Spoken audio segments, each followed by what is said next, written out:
નમસ્કાર મિત્રો, સ્વાગત છે બધા મિત્રોનો મારી યુટ્યુબ ચેનલમાં. હું છું આપનો મિત્ર ભાવિક વઘાસિયા. તો મિત્રો, આગાહી મુજબ જ રાજસ્થાન બોર્ડર કાંઠાના ઉત્તર ગુજરાતના ભાગો અને રાધનપુર આજુબાજુના વિસ્તારોમાં રેતસરની ધબધબાટી વળી રહી છે અને ભારે વરસાદ લાખાણી પંથકમાં જોવા મળી રહ્યો છે. તો બપોર બાદ આપણે અમદાવાદ આજુબાજુ પણ શક્યતા વ્યક્ત કરી હતી, તો ત્યાં પણ હવે વરસાદ શરૂ થવાની તૈયારી છે.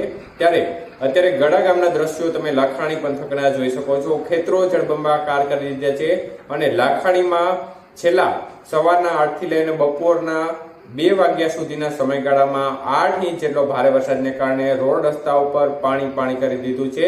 તો સિસ્ટમ છે તે હવે ઉત્તર તરફ સરકી છે, જેને પરિણામે હવે વરસાદનું જોર ઉત્તર ગુજરાતમાં વધ્યું છે અને ખાસ કરીને લાખાણી પંથક છે તે સૌથી વધુ અસરગ્રસ્ત જોવા મળી રહ્યો છે. સૌથી વધુ વરસાદ આ ભાગોમાં અત્યારે પડી રહ્યો છે. તો જોરદાર વરસાદને કારણે ખેતરોના હાલ તમે જોઈ શકો છો. જ્યાં જુઓ ત્યાં પાણી કરી દીધું છે. સૌરાષ્ટ્ર બાદ હવે ઉત્તર ગુજરાતમાં પણ મેઘરાજા છટાછટી બોલાવી રહ્યા છે.